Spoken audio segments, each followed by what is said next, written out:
السلام علیکم دوستو، ہسٹری باکس میں خوش آمدید۔ دوستو، اپنی زندگی کے آخری ایام میں ہٹلر 50 فٹ زیر زمین بنائے گئے ایک بنکر میں رہتے تھے۔ وہ چانسلر کے باغ صرف اس وقت جاتے جب انہیں اپنے پیارے کتے بلونڈی کو ٹہلانا ہوتا۔ 25 اپریل 1945 کے بعد ہٹلر کی زندگی کا واحد مقصد اپنی موت کی تیاری کرنا تھا۔ 25 اپریل کو انہوں نے اپنے باڈی گارڈ ہینس لنچ کو فون کیا اور کہا، میں نے خود کو گولی مار لی ہے، تم میری لاش کو چانسلر کے باغ میں لے جاؤ اور اسے آگ لگا دو۔ میری موت کے بعد کوئی مجھے نہ دیکھے اور نہ ہی مجھے پہچان پائے۔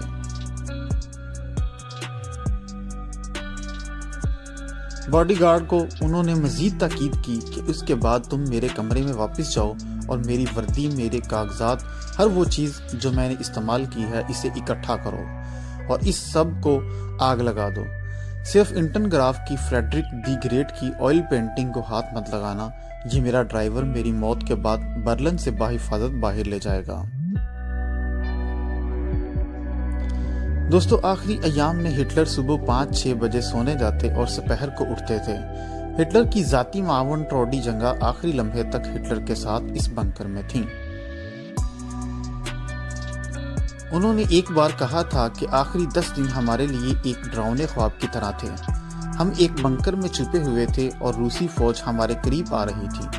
ہم بآسانی ان کی فائرنگ بموں اور بندوقوں کی آوازیں سن سکتے تھے۔ ہٹلر بنکر میں اس آس میں بیٹھے تھے کہ خدا ان کی جان بچائے گا، لیکن ایک چیز جو انہوں نے پہلے ہی واضح کر دی تھی وہ یہ تھی کہ اگر وہ جنگ نہیں جیت پاتے ہیں تو وہ برلن کو کبھی نہیں چھوڑیں گے اور اپنے ہاتھوں سے خود کو گولی ماریں گے، لہٰذا ہمیں معلوم تھا کہ کیا ہونے والا ہے۔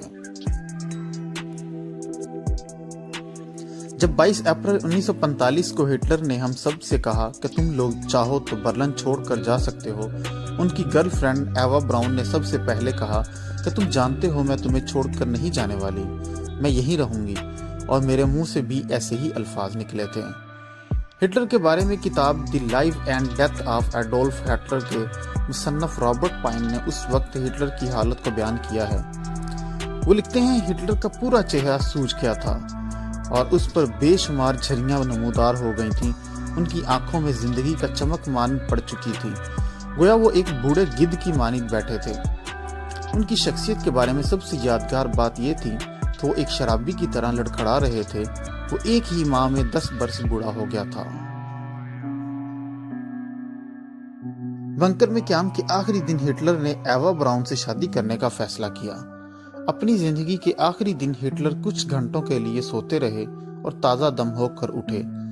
یہ دیکھا گیا ہے کہ سزائے موت کے قیدی اپنی موت سے ایک رات قبل عام طور پر سکون کی نیند سوتے ہیں۔ شیو بنانے کے بعد ہٹلر نے اپنے فوجی جرنیلوں سے ملاقات کی اور کہا کہ انجام قریب ہے، سوویت فوج کسی بھی وقت ان کے بنکروں میں گھس سکتی ہے۔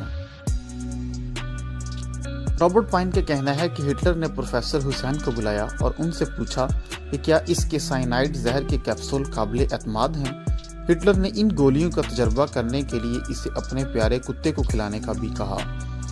اس تجربے کے بعد حسین نے ہٹلر کو اطلاع دی کہ تجربہ کامیاب رہا، بلونڈی کی سیکنڈوں میں موت ہو گئی تھی۔ دوپہر کے 2:30 بجے ہٹلر اپنا آخری کھانا کھانے بیٹھ گئے۔ اوٹو گوینچے کو 200 لیٹر پیٹرول لانے کا حکم دیا گیا تھا۔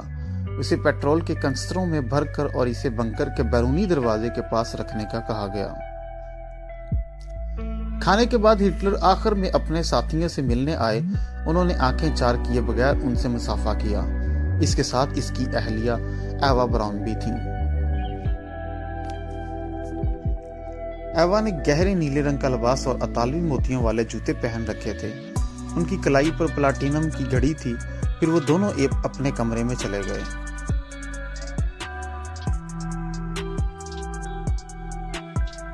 3 بجے کے قریب ایک گولی کی آواز سنی گئی جو ایوا اور ہٹلر کے کمرے سے آئی تھی۔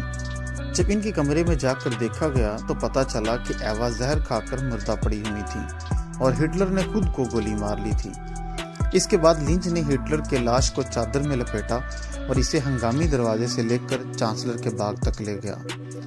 بورمن ایوا براؤن کی لاش لے کر آیا۔ پھر اس کے بعد ان کی لاشوں کو آگ لگا دی گئی